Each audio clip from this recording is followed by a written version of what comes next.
Nah, di video kali ini aku akan membahas tentang 5 tips desain grafis buat non-desainer.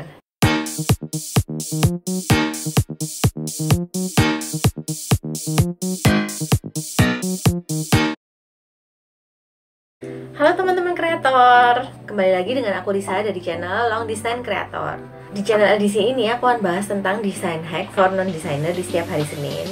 Dan Sally akan bahas tentang sosial media strategi khususnya Instagram di setiap hari Senin. Nah, di video kali ini aku akan membahas tentang 5 tips desain grafis buat non-designer. Sebenarnya di Instagram LDC kita sudah pernah bahas soal ini. Jadi teman-teman bisa cek langsung di IG-nya LDC supaya nggak ketinggalan konten-konten seperti ini. Oke, teman-teman calon desainer di sini pasti udah nggak sabar kan pengen tahu apa aja sih tips-tipsnya. Aku coba jelasin langsung ya.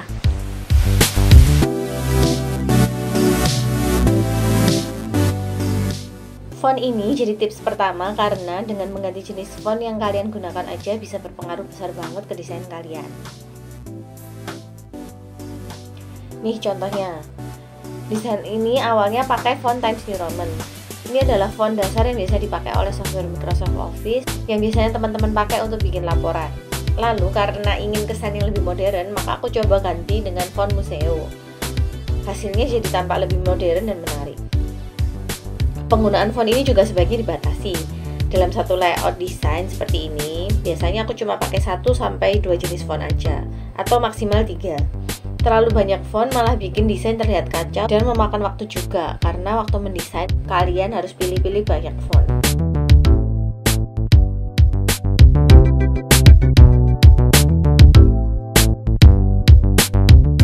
Tips penting berikutnya adalah warna.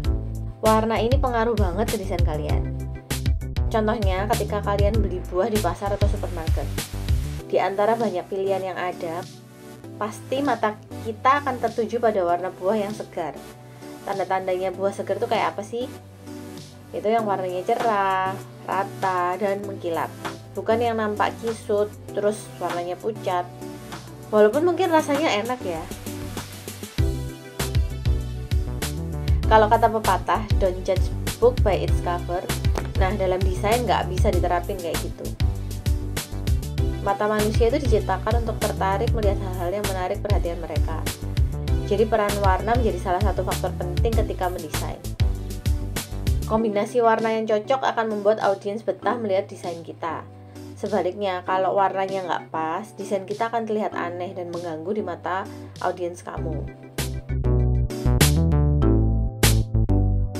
Cara memadu-madankan warna ini juga ada teorinya. Kapan-kapan kita bahas ya. Sekarang kita bisa manfaatin Google atau Pinterest dulu untuk membuat kombinasi warna yang cocok. Contohnya, misalnya kita mau membuat postingan tentang liburan di pantai. Kita bisa cari kombinasi warna pantai. Kita bisa pakai keyword beach color combination di Pinterest. Maka akan ada pilihan set warna yang macam-macam dan bisa langsung kalian gunakan.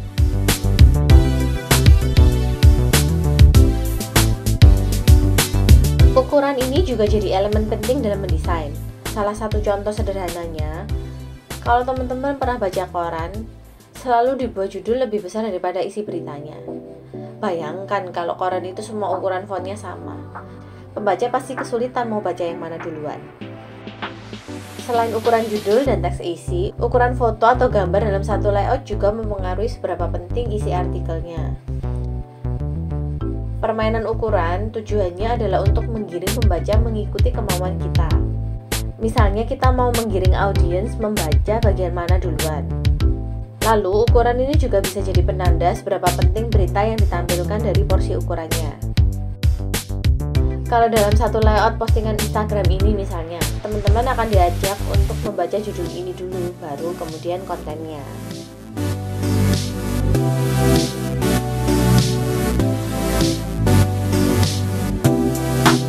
Alignment ini atau biasanya kalau kita bikin laporan di dokumen Word, kita pakai rata kiri, rata kanan, rata tengah, dan justify atau yang rata kanan kiri. Nah, dalam membuat layout ini, peran alignment juga cukup penting supaya desain yang kamu buat bisa terlihat konsisten dan nyaman dipandang.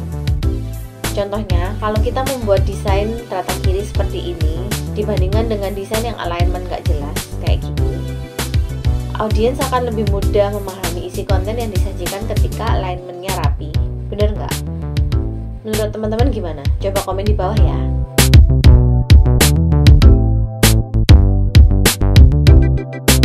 Berikutnya adalah repetisi. Repetisi atau pengulangan ini bisa menjadi penanda atau pengingat bahwa konten yang dibuat ini saling terkait atau punya ciri khusus. Contohnya, dalam Instagram LDC, kita hanya menggunakan dua warna utama, yaitu pink dan biru. Kemudian lokasi watermark dan logo juga dibuat di posisi yang selalu sama. Tujuannya supaya audiens ini ingat dengan ciri khas kita.